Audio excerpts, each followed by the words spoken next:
የኢትዮጵያ አሸናፊነት እንዲጎላና የታሪኳ አንዱ አካል እንዲሆን ያደረገው የአርበኞች የልብ ጽናትና ለጥላት ያለመንበርከክ ወኔ መሰነቃቸው እንደሆነ የሰሜን ሸዋ ዞን ጀግኖች አርበኞች ማህበር ገልጿል። በርስ በርስ ግጭት የምናተርፈው ስለማይኖር በሰከነ መንፈስ ዘመኑ የሚጠይቀውን በመከወን ለኢትዮጵያ ሰላም መስፈን ሁሉም ኃላፊነቱን እንዲወጣ ጥሪ ቀርቧል። ገንዘብ ታደሰ ዘገባው እንደሚከተለው አዘጋጅተዋለች።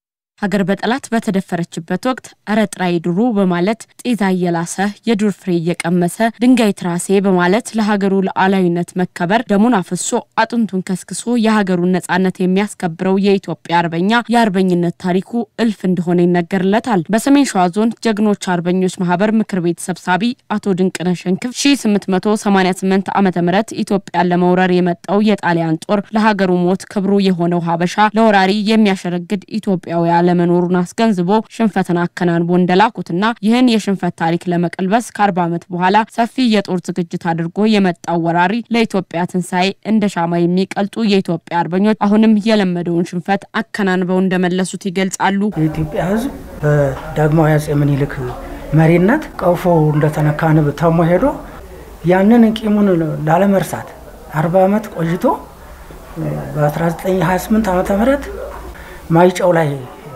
ቀዳማዊ ኃይለ ሥላሴ ያላቸውን ጦር ይዘው ሄደው በአውሮፕላን የታገዘ ጦር ስለሆነ የጣሊያን ጦር አልቻሉትም። ያለቀው አልቆ ፈፍገው ወደ ኋላ የተረፈውን ሰራዊታቸውን ይዘው ወደ አዲስ አበባ ሄደው ከዚያም ወደ እንግሊዝ ሀገር በመሄድ 5 ዓመት እስቲወሰንላቸው ድረስ አርበኛው በየበረሃው የዱሩ ዛፍ እየበላ ጣሊያንን ረፍት ሳይሰጠው ቆይቷል። እዚያ ድል ሳቸው እንግሊዝን አስቀድመው ወደ ኢትዮጵያ ሲመጡ አርበኛው እዚያ ድረስ ያው የተዋጋ እንዳለ ነው። 1928 ዓመተ ምህረት ኢትዮጵያን የወረረው የጣሊያን ጦር 5 ዓመት ሙሉ በአራቱም አቅጣጫ የሚገኙ ኢትዮጵያውያን እረፍት በመንሳት ሚያዝያ 27 1933 ዓመተ ምህረት አዲስ አበባን በተቆጣጠረው የግራዚያኒ ጦር ወርዳ የነበረችውን የኢትዮጵያ ሰንደቅ ዓላማ ዳግም ከፍ ብላ እንድትውለበለብ የተደረገበት ቀን እንደሆነም አቶ ድንቅነህ ሸንክፍ ያነሳሉ።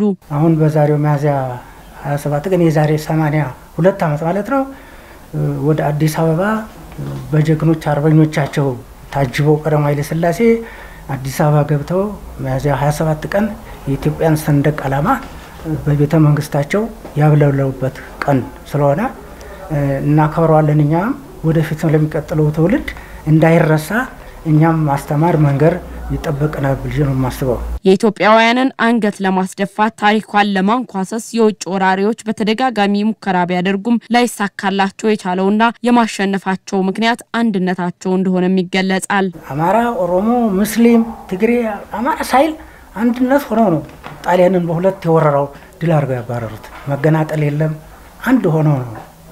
አሁንም ቢሆን ዛሬም ቢሆን አንድነት ወንድማማችነት ያስፈልጋል፣ ፍቅር ያስፈልጋል። ተጠብ የሚገኘው ነገር የለም፣ ተጦርነት የሚገኝ ነገር የለም። ተጦርነት ሬሳ እንጂ የሚተርፈው ምርት የለም እና ያው እርስ በርስ ተመጋጨት ተመጣላት ወንድማማችነታችን ይዘን እንዳባቶቻችን በፍቅር በሰላም ቢኖር የተሻለ ይመስለኛል። የበዮች አለመስማማት ለተበዮች ይበጃል ነውና የእርስ በርስ ግጭትን ወደ ጎን በመተው ለጠላት በር ባለመክፈት ዘመኑ የሚጠይቀውን የአርበኝነት ተጋድሎ መከወን ከሁሉም ኢትዮጵያዊ የሚጠበቅ ተግባር ነውም ተብሏል። እኛ ሀገራችን ኢትዮጵያ እንኳን ለኛ ለውጭ ሀገር ትሰርፋለች። የኛ ጥላቻ የሚዳቋጥል ለተውላ ሰርግ ነው ይባላል። እኛ አሁን አንድ ተሆነ የውጭም ጠላት አይደፍረንም። ወደፊት ወጣቱም ቢሆን መጣላት መጋጨት የለም። አንድ ሆኖ ቢኖር ሰላምን ቢፈጥር ነው ብዬ ነው ማስበው ነኝ።